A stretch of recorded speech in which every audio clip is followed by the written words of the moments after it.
Everyone, welcome to my channel. आज की इस वीडियो में हम बात करेंगे क्लास 12th एनसीईआरटी के चैप्टर नंबर 8 के बारे में, जिसका शीर्षक है किसान, जमींदार और राज्य।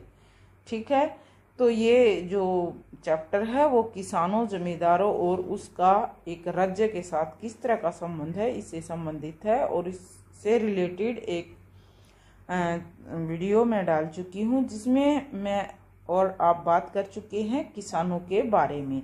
तो जो भारतीय किसान हैं वो पहले लगभग 85% जो जनसंख्या वो गांव में रहती थी। तो किस तरह से उन्होंने अपना जीवन बसर किया है, गांव के लिए ग्राम पंचायत की भूमिका हम उस वीडियो में डिस्कस कर चुके हैं। उसके साथ साथ गांव में कौन कौन से समुदाय रहते हैं ये भी हम बात कर चुके हैं। तो इस वीडियो में आज हम बात करेंगे नेक्स्ट टॉपिक के बारे में। तो सबसे पहले हम लेते हैं गांव में मुद्रा, कि मुद्रा का आवागमन है वो किस तरह का था।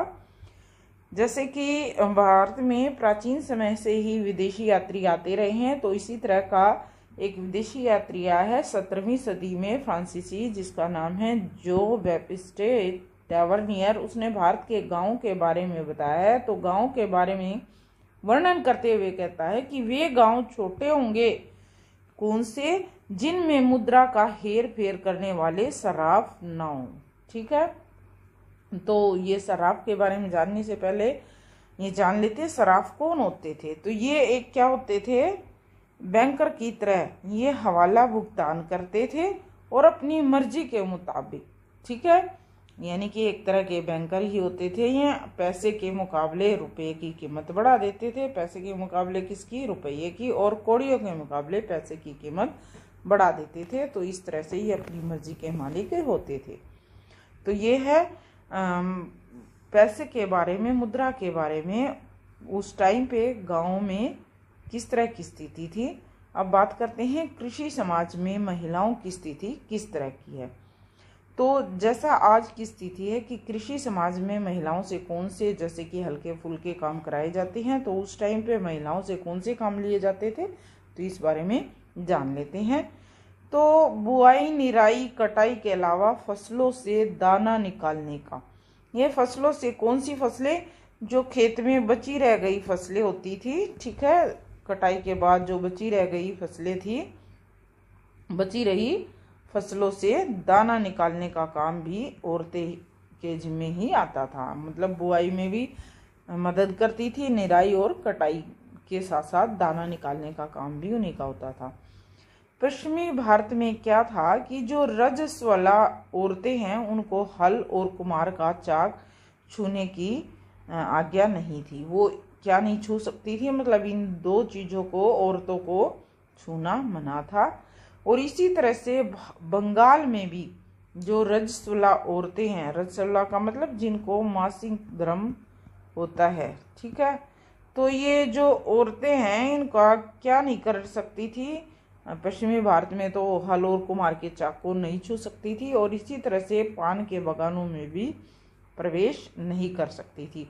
और ऐसी अब भी प्रथाएं हैं भारतीय समाज में कुछ, जैसे कि मैं हरियाणा से हूँ, तो यहाँ भी है कि जो भाई नए पौधे हैं या बेल वाली जो भी बेल हैं, तो उनमें भी इस तरह की औरतों का प्रवेश निषिद्ध माना गया है, कि कहते हैं फूल गंदा हो जाता है।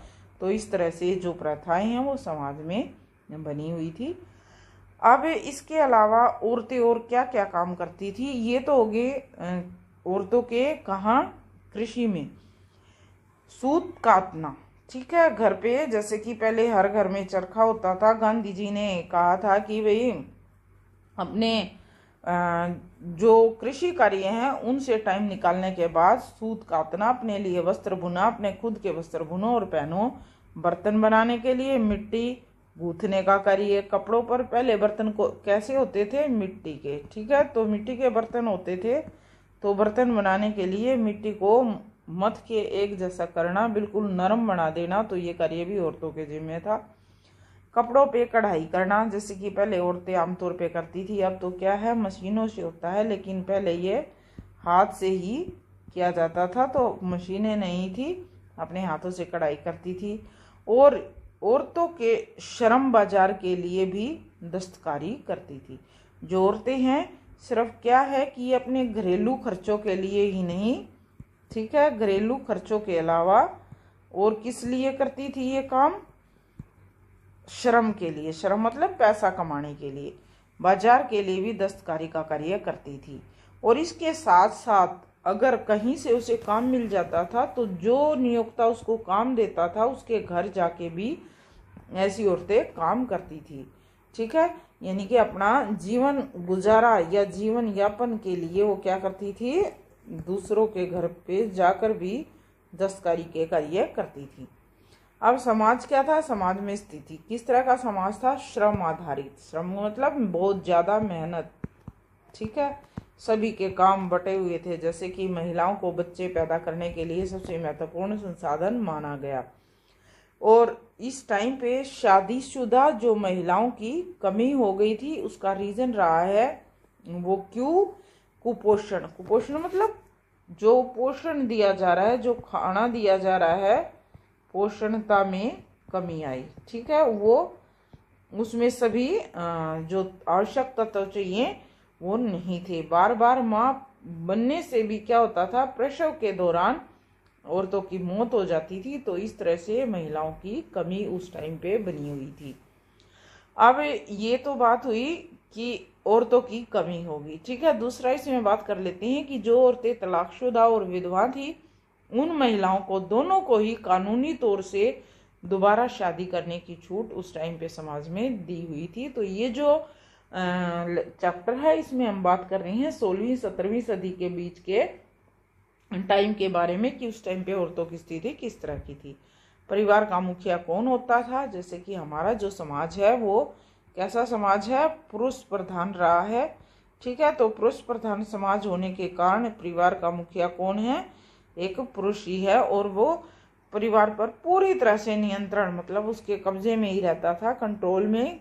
और महिलाओं की बेवफाई पे दंड देने का भी अधिकार उसके पति को या स्वामी को होता था अगर महिलाएं बेवफाई करती थी। तो इस तरह से वो कंट्रोल रखता था अपने पूरे परिवार पे। अब राजस्थान, महाराष्ट्र, गुजरात और पश्चिमी भारत के दस्तावेजों के अनुसार जो है महिलाएं क्या थी? न्याय और मुआवजे के लिए ग्राम पंचायत को दरख्वास्त दे सकती थी, ठीक है। और ऐसी दरख्वास्त भेजी भी गई थी उस टाइम पे और उन पे सुनवाई भी हुई थी। पंजाब में क्या है? विधवा महिला को संपत्ति पर अपना पुश्तैनी अधिकार मिला, ठीक है। पुश्तैनी अधिकार क्या होता है? ये पुश्तैनी अधिकार वो होता है अगर एक पिता जो है उसके बच्चे हैं, पुत्र और पुत्री दोनों होते हैं, तो दोनों को ही बराबर की संपत्ति दी जाती थी, ठीक है। तो ये था उसका, यानी कि बराबर नहीं तो कुछ हिस्सा महिलाओं को भी दिया जाता था। इस तरह का अधिकार पंजाब में विधवा महिला को मिला हुआ था। हिंदू और जो मुस्लिम जो है महिलाओं को जमींदारी उत्तराधिकार में मिली थी। यानी कि जैसे हम यहाँ संपत्ति की बात कर रहे हैं तो इसी तरह से हिंदू और जो मुस्लिम महिलाएं हैं उनको जमींदारी जो है वो किस तरह से उत्तराधिकार के रूप में, यानी कि वंश परंपरा के रूप में ये जमींदारी मिली हुई थी। अब जंगल और कबीलों के बारे में बात कर लेते हैं। ये बातें हुई है हमारे ग्रामीण समाज में महिलाओं की स्थिति। जंगल और कबीले झारखंड समेत पूरा जो पूर्वी भारत है, मध्य भारत, उत्तर क्षेत्र, तो मध्य भारत के अलावा उत्तर क्षेत्र में जैसे भारत नेपाल के सीमावर्ती जो इलाके हैं वो बड़ा हिस्सा, दक्षिणी भारत का पश्चिमी तट और दक्कन पठार जंगलों से भरे हुए थे, लगभग 40% के अराउंड, ठीक है। तो यानी कि जो पूरा उत्तरी भारत है लगभग जंगलों से भरा हुआ था, 40% एरिया जंगलों से भरा हुआ था। अगर हम समसामयिक रचनाओं की बात करें तो उनके अनुसार क्या कहा गया है कि जो जंगल में लोग रहते थे तो उन लोगों को क्या कहा गया है? जंगली ही कहा गया है। तो जंगली जैसे कि आज हम मान लेते हैं जंगली, ये नहीं कि असभ्य, ऐसा नहीं है। इसका मुख्य रीजन रहा है लोगों को जंगली कहा जाने का कि ये जो लोग हैं जंगली उत्पादों पर अधिक निर्भरता थे, ठीक है। यानी कि जंगल से मिलने वाली लकड़ी, फल, फूल, ठीक है, और दवाइयाँ, तो इन्हीं पे निर्भर होने के कारण ही इन्हें जंगली कहा गया था और इन्हीं चीज़ों से इनकी आजीविका भी चलती थी। अब राज्य के लिए इसका अर्थ, किसका अर्थ भाई? राज्य के लिए जंगल का अर्थ, ठीक है। तो जंगल का अर्थ राज्य में रहने वाले लोग क्या लेते थे? तो इसका वर्णन किया गया है कि ये बदमाशों को शरण देने वाला था, यानी कि जंगल में क्या है, बदमाश छुप जाते थे, ठीक है। तो इस कारण इसे क्या कहा गया है? गुंडों का अड्डा, क्योंकि जो बहुत ज़्यादा पेड़ पौधे और वनस्पति होने के कारण ये अपने वहीं पे अड्डे बना लेते थे और छिप जाते थे राजकीय कार्रवाइयों से बचने के लिए। बाबर जो है वो क्या मानता है? जंगलों को रक्षा कवच मानता है, जिसके पीछे प्रगना के लोग कड़े विद्रोही होकर कर देने से मुकर जाते थे, ठीक है। प्रगना क्या है? मुगल प्रांतों में एक प्रशासनिक प्रमंडल है। प्रगना तो ये हो गया भाई एक थोड़ा बहुत 15-20 गांव जिसके अंदर आ जाते हैं, तो वो प्रगना। तो इसके पीछे लोगों के छिपने का कारण क्या था? कर ना देना। अगर सरकार कर ऊंचे लगा देती थी तो इस कारण जो प्रगना के जो लोग हैं वो इन जंगलों में जाके छिप जाते। तो इसलिए बाबर ने इसे क्या माना है? एक रक्षा कवच, सेफ्टी वॉल माना है। किसको? सेफ्टी वॉल माना है फॉरेस्ट को, जंगल को, ठीक है। तो ये है बाबर के अनुसार जंगल का मतलब। अब नेक्स्ट जान लेते हैं कि फिर भी जंगल में घुसपैठ होती रही है, जंगल में लोगों का आवागमन रहा है, तो इससे जो जंगली लोग हैं उनके हकों को छीना गया है। तो इसके कारण क्या रहे होंगे वो जान लेते हैं। जंगलों में घुसपैठ के कारण जैसे कि राज्य को सेना के लिए हाथियों की जरूरत होती थी, ठीक है। तो वो जंगली लोग, जो जंगल में रहने वाली जो जनता थी, जंगली लोगों से उनसे क्या लेते थे? पेशकश के रूप में हाथी ले लेते थे, ठीक है। पेशकश क्या होती है? मुगल साम्राज्य द्वारा ली जाने वाली एक तरह की भेंट या उपहार, कि जंगल में रहने वाले लोगों से उनकी रक्षा के बदले क्या ली जाती थी? उनको रक्षा के बदले क्या ली जाती थी? भेंट ली जाती थी या उपहार लिए जाते थे। तो जो जंगली लोग हैं वो हाथी पकड़ देते थे और मुगल साम्राज्य में जो भी राजा उस टाइम सत्ता में था उसको हाथी भेंट उपहार में देते थे। अब दूसरा क्या होता था? अगर कोई भी राजा था तो वो शिकार अभियान के लिए जंगल में जाता, तो जंगल में जाता तो जो जंगली लोग हैं उनकी प्राइवेसी, उनकी निजता पे आ जाती थी, मतलब वो उनके जीवन के साथ छेड़छाड़ करते थे। तो गरीब और अमीर सभी के साथ जुड़ते हुए राज्य के गहरे संबंध जो है बनते गए, और जो राजा है लोगों की समस्याएं सुनने व सुलझाने के लिए तैयार रहता था। और इसके साथ ही शिकार अभियान निकालने का उद्देश्य यही था कि जो जंगली लोग हैं उनकी समस्याओं को सुलझाना, जंगली लोगों की समस्याओं को सुलझाने के लिए, ठीक है। अब जो कृषि बस्तियां हैं कृषि करने के लिए, ठीक है, कृषि करने के लिए क्या किया गया? बस्तियों की स्थापना की गई, मतलब जंगलों को साफ कर दिया गया। और 16वीं सदी में मुकदराम चक्रवर्ती ने इसका वर्णन अपनी एक कविता में किया है, ठीक है। हमें कैसे पता चला कि भाई कृषि बस्तियां बसाने के लिए जंगलों का सफाया हुआ है? तो 16वीं सदी में एक कवि हुए हैं मुकदराम, उन्होंने अपनी कविता में इस बात का वर्णन किया है। और क्या रीजन रहे होंगे? पहाड़ी कबीलों और मैदानों के बीच व्यापार, ठीक है। पहाड़ी जो लोग हैं वो अपने पहाड़ों में जो भी उन्हें दवाइयाँ, जड़ी बूटियाँ और जो भी फल फूल वगैरह मिले, और इसी तरह से और मैदानी लोगों के बीच व्यापार होता रहा, तो इस तरह से जंगलों में घुसपैठ हुई। तो ये वर्णन है 15वीं शताब्दी का, और इसका वर्णन किया है अबुल फजल ने अवध उत्तर प्रदेश और पहाड़ी कबीलों के बारे में, ठीक है। तो इस वर्णन में फजल क्या कहता है वो भी जान लेते हैं। क्या होता था उस टाइम पे? जो यातायात का साधन होते थे वो क्या होते थे? या तो मनुष्य, ठीक है, मनुष्य अपनी पीठ पर लाद कर ले जाता था, या जैसे कि क्या होता था, घोड़े, गधे, बकरे, तो इस तरह से सामान मनुष्य अपनी पीठ पे लादता था या घोड़ों और बकरों की पीठ पे। तो क्या क्या ले गए हैं वो, सोना, चांदी, तांबा, सीसा, कस्तूरी आदि ले गए। कौन ले गए, मतलब सोना चांदी अपने भारत में तो था नहीं, यहाँ कोई ऐसी कोई खदान नहीं है, लेकिन मतलब जो विदेशी आए हैं, और इसके साथ साथ नमक, हींग, गहने, सीसा, चीनी मिट्टी के बर्तन वापस लाए। तो इस तरह से आवागमन होता रहा है। फजल ने उत्तर प्रदेश और पहाड़ी कबीलों के बारे में इस तरह का वर्णन किया है। अब जंगलों में घुसपैठ का एक रीजन और क्या हो सकता है, ये है वाणिज्यिक कृषि। वाणिज्यिक कृषि मतलब व्यापार के लिए, एक तो अपने गुजारे के लिए किया जाए, तो व्यापार के लिए कृषि की गई, तो उसका रीजन रहा भाई जंगलों की कटाई। ठीक है, तो जंगलों की कटाई से क्या हुआ, जंगलवासी परेशान हुए, तो उनकी जिंदगी पे बहुत ज्यादा प्रभाव पड़ा। और इसके साथ साथ जंगली उत्पाद कौन कौन से, शहद, लौक, मोम की अधिक मांग थी अन्य जगहों पे, तो इस कारण से जो है जंगलवासियों की जिंदगी पे असर हुआ। तो ये सबसे ज्यादा मांग किस चीज की थी वो भी जान लेते हैं। तो 17वीं सदी में लौक की अत्यधिक मांग थी। इसको क्या माना गया है, निर्यात की गई वस्तु, यानी कि भारत से बाहर बेचे जाने वाली वस्तु। ठीक है, बेची जाने वाली वस्तु थी, तो इसलिए इस लाख की ज्यादा मांग थी। और ये कहाँ, पहाड़ी लोगों के पास, मतलब वो इधर उधर जंगल में घूम के इकट्ठा करते थे, तो इस तरह से उन्होंने अपनी आवश्यकताओं को पूरा करने के लिए निर्यात किया गया।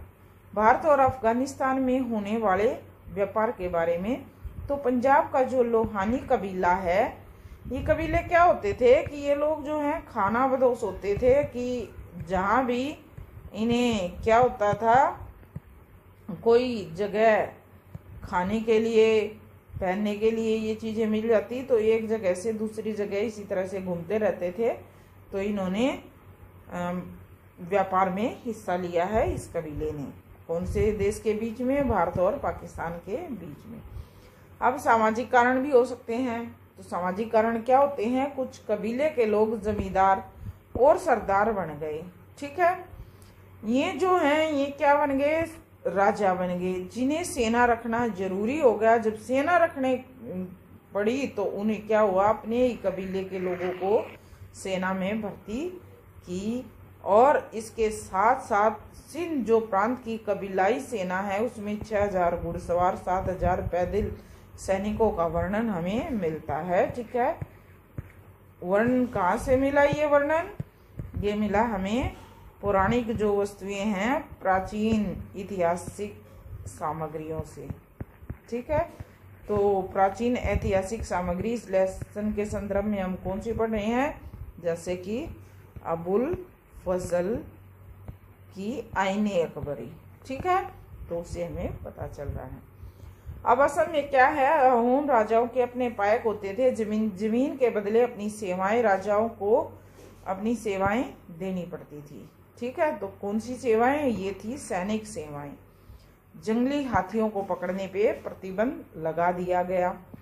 तो ये मुख्य कारण रहे हैं जंगली लोगों के जीवन में घुसपैठ करने के। ठीक है, लोगों के जीवन में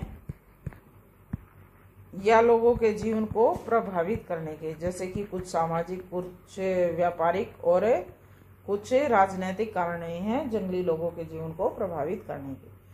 तो अब हम बात कर लेते हैं जमींदार के बारे में कि उस टाइम पे जमींदार की स्थिति किस तरह की है। तो कमाई जो है खेती से, लेकिन कृषि उत्पादन में सीधी हिस्सेदारी नहीं थी। ठीक है, जमीन के मालिक होने की वजह से सामाजिक आर्थिक सुविधाएं मिली हुई थी। सीधी हिस्सेदारी का मतलब ये है, कृषि जो उत्पादन करते थे तो उसमें सारा का सारा हिस्सा जमींदार का नहीं था, कुछ हिस्सा कर के रूप में वो राजा या अपने उससे बड़े जमींदार को देता था, या फिर जो छोटे किसान जिनसे वो खेती करवाता था तो उनमें भी अपनी उस हिस्से को बांटता था। लेकिन उसकी क्या थी कि जो जमींदार है ऊंचे पद के कारण, ठीक है, ऊंचे पद या ओहदे के कारण उसे क्या मिला हुआ था, सामाजिक आर्थिक सुविधाएं मिली हुई थी। अब इसकी ऊंचे पद या ओहदे की जमींदार की हैसियत क्या थी, जाति। मुख्य कारण क्या है, उच्च जात में पैदा होना। ठीक है, तो ऊंची जाति के कारण उसे इस तरह की हैसियत मिली हुई थी।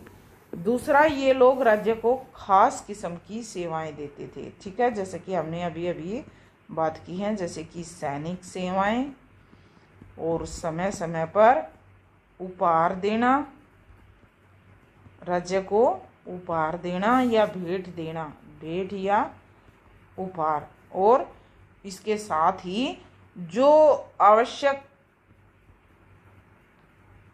सुविधाएं थी एक राज्य को चाहिए वो उपलब्ध कराने के कारण उन्हें ज़्यादा क्या किया गया, हैसियत दी गई, ज़्यादा सुविधाएं दी गई।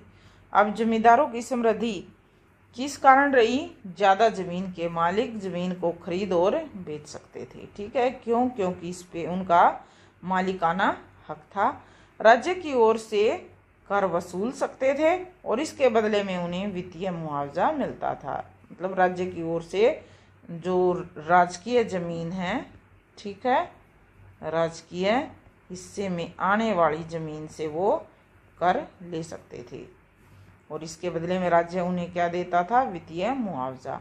ज़्यादातर जमींदारों के पास अपने किले भी थे और सैनिक टुकड़ियों में घुड़सवार और तोपखाने भी थे।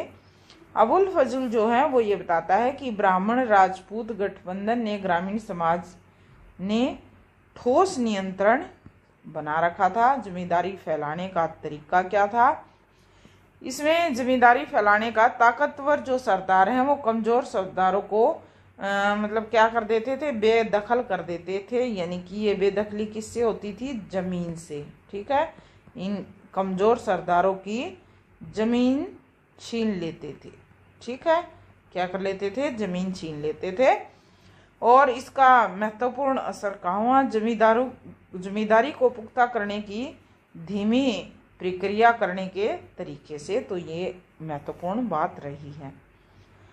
अब नई जमीनों को बसाकर अधिकारों के हस्तांतरण द्वारा राज्य के आदेश या फिर खरीदकर निचली जातियों के लोग भी जमींदारों के दर्जे में शामिल हो गए। अब निचली जातियों के जमींदारों का नए जमींदार बनना वो किस तरह से, नई जमीनों को बसाकर। ठीक है, अधिकारों के हस्तांतरण, अधिकार किसने दिया, जो बड़े जमींदार हैं, बड़े जमींदार वो क्या करते थे, कुछ हिस्सा किसको देते थे, छोटे जमींदार को। ठीक है, कुछ हिस्सा किसको दे देते हैं, वो छोटे जमींदार को। छोटे जमींदार को देने से क्या हुआ, जो अधिकार हैं वो बट गए और इस तरह से अधिकारों का हस्ताक्षर हो गया। और इस किस कारण से हुआ, या तो राज्य के आदेश से या फिर खरीद कर जमीन उन्हें दे दी गई। ठीक है, तो ये जो छोटे जमींदार हैं वो भी जमींदारी के दर्जे में शामिल हो गए। तो राजपूत और जाटों ने ऐसी ही नीति अपनाकर उत्तर भारत में बड़ी बड़ी जमीन की पट्टियों पर अपना नियंत्रण किया है। ठीक है, जो बड़ी बड़ी पट्टियां हैं तो इस ऐसी ही नीतियां अपनाई हैं। जो छोटे जमींदार हैं उन्होंने 17वीं सदी में भारत संख्या में इसी तरह से कृषि विद्रोह हुए। उनके खिलाफ जमींदारों को अक्सर किसानों का समर्थन मिला। क्यों मिला ये किसानों का समर्थन, क्योंकि उन्होंने अपनी जमीन का बंटवारा कर दिया, किसानों को कुछ जमीन दे दी। ठीक है, किसानों को क्या किया, कुछ जमीन दे दी। ठीक है, जैसे कि अभी अभी कुछ हिस्सा दे दिया जमीन का, तो इसलिए किसान उनकी ही तरफ समर्थन में खड़े हो गए। अब भू राजस्व प्रणाली की बात कर लेते हैं कि भूमि पर राजस्व प्रणाली किस तरह की थी। तो मुगल साम्राज्य की आर्थिक बुनियाद ही किससे चलती थी, यानी कि कोई भी साम्राज्य है भू राजस्व से। भू राजस्व मतलब भूमि से प्राप्त होने वाला कर। ठीक है, तो मुगल साम्राज्य का आर्थिक बुनियाद का कौन सा स्रोत था, भू राजस्व। राजस्व आकलन और कर वसूली के लिए एक प्रशासनिक तंत्र उन्होंने खड़ा किया हुआ था। दीवान क्या होते थे? जिनके दफ्तर पूरे राज्य की वित्तीय व्यवस्था की देखरेख, ठीक है, क्या काम होता था एक दीवान का? पूरे राज्य की वित्तीय व्यवस्था की, पैसा कहाँ खर्चना है और कहाँ से लाना है, खर्च करने की देखरेख, ठीक है। अब भू राजस्व के इंतजाम के चरण क्या क्या है? पहले तो कर का निर्धारण किया जाता है दीवान के से, या फिर कर वसूली की जाती है। जमा, इसमें जमा कौन सी होती है? जैसे कि कर जमा और हासिल। जमा निर्धारित रकम, जो जैसे कि अभी अभी हमने बात किया है कर निर्धारण, ठीक है। हासिल, हासिल क्या होता है? वसूल की गई रकम। दो इससे बताए हैं कर निर्धारण, तो ये कर निर्धारण क्या है? जमा, ठीक है, निर्धारित कर दी, लेकिन वसूली कितनी हुई या हासिल कितना हुआ, तो ये वो रकम है, ठीक है। अमील गुजार या राजस्व वसूली में अकबर ने आदेश दिया कि यह वहीं पे करना चाहिए जहां खेती हर नकद भुगतान कर सके, राज्य अपना हिस्सा अधिक से अधिक रख सके। देखो, अमील गुजार या राजस्व वसूली दोनों क्या है? एक दूसरे के पर्यायवाची हैं, यानी कि कर वसूलना, ठीक है, कर लेना। तो इसमें अकबर ने क्या आदेश दिया? अपने राज्य में अकबर ने आदेश दिया, अकबर ने कहा कि भी वहीं से कर लें जहाँ पे खेती हर नकद भुगतान कर सकें, ठीक है। और इसमें राज्य का क्या बताया? राज्य का हिस्सा अधिक से अधिक, यानी कि अपना फायदा देखें। लेकिन ऐसा अक्सर नहीं हो पाता था। क्यों नहीं होता था? अक्सर नहीं हो पाता था। उसका रीज़न ये रहा है कि भाई कभी ज़मीन में बारिश ना हुई, या जो अकाल आ गए, महामारी आ गई, तो पूरा लगान वसूल नहीं हो पाता था। तो इस तरह से, या जैसे कि ज़्यादा बारिश होगी, ज़्यादा बारिश की वजह से क्या गया? बाढ़ हो गई। तो इस तरह से जो राजस्व है वो पूरी तरह से वसूल नहीं होता था। अबुल फजल ने आईनी अकबरी में क्या बताया कि ज़मीन की नपाई जुती हुई और जोतने लाए, ठीक है। तो इस तरह से ज़मीन की नपाई के बारे में कि दो तरह की ज़मीन है, एक तो जुती हुई है, यानी कि जो बीज बोने के लिए तैयार है, वो ज़मीन होती है जुती हुई, ठीक है।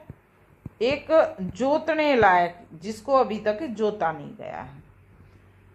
तो इस तरह की ज़मीनों का वर्णन किया है। तो दोनों ही ज़मीनों की नपाई की बात की है अबुल फजल ने अपनी अकबरी में।